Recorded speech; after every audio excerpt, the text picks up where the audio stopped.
সুনিতা পারিবারিক বস্ত্র প্রতিষ্ঠান, খাগড়া, বহরমপুর এবং লালবাগ, মুর্শিদাবাদ। ডোমকলে গতকালের সংঘর্ষের রেশ কাটতে না কাটতে ফের উত্তপ্ত হয়ে উঠল 217 নম্বর বুথ কেন্দ্র এলাকা। গতকাল তৃণমূল ও সিপিএম কর্মীদের মধ্যে সংঘর্ষে অন্তত 4 জন আহত হন। এই ঘটনার পর থেকে এলাকায় চাপা উত্তেজনা বিরাজ করছিল। আজ ভোটের দিন সকাল থেকে নতুন করে উত্তেজনা ছড়ায় এলাকায়। অভিযোগ, সিপিএম সমর্থকদের ভোট দিতে বাধা দিচ্ছিল তৃণমূল কর্মীরা। পরিস্থিতি ক্রমশই উত্তপ্ত হয়ে উঠলে ঘটনাস্থলে পৌঁছায় পুলিশ বাহিনী।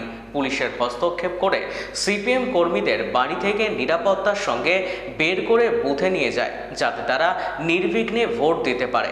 এই ঘটনাকে কেন্দ্র করে এলাকায় ব্যাপক চাঞ্চল্য ছড়িয়ে পড়ে। থানার সাব ইন্সপেক্টর বাবু এখানে ছিলেন, ওদেরকে অনেকবার বলা হয়েছিল আপনাদেরকে এখান থেকে এসকর্ট করে নিয়ে যাবে। আমরা সব রকম ব্যবস্থা এখানে অলরেডি নিয়েছি। এরকম কোনো অভিযোগ ঠিক নেই, আমাদের দিক থেকে কোনো রকম কোনো উপরে মারধর করা কোনো অভিযোগ ঠিক নেই। আমরা যখন এই ঘটনার খবর পেয়েছে তার সঙ্গে সঙ্গে আমাদের থানার বড়বাবু আইসি ডোমকল এখানে আসলেন। আসার পরে উনি দুটি পার্টি থেকে এখানে যে আমাদেরকে অ্যাকশন নেওয়া দরকার ছিল, পুলিশের লিগাল অ্যাকশন ওটা নেওয়া হয়েছে। তারপরে আমরা দুই পার্টি থেকে অভিযোগ পেয়েছি, ওই অভিযোগের ভিত্তিতে আমরা দুটা কেস করেছি। না, এখানে যথেষ্ট মাত্রায় অধিকারীরা ছিল।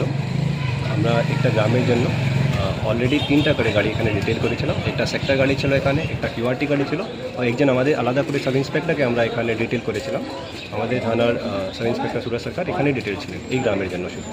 ওয়েস্টার্ন আউটফিট, ফ্যান্সি চুড়িদার, শাড়িতে রকমারি রঙের সমাহার, ফ্যাশনে এসেছে আজ নতুন সুনিতা, সুনিতা তোমার আমার, আজ পুজোর হাওয়া, নতুন চাওয়া, পোশাকের এই আমিরায়, সুনিতা মন ছুঁয়ে যায়। সুনিতা, সুনিতা, সুনিতা সবার। সুনিতা 309 নেতাজি রোড, খাগড়া, বহরমপুর, মুর্শিদাবাদ।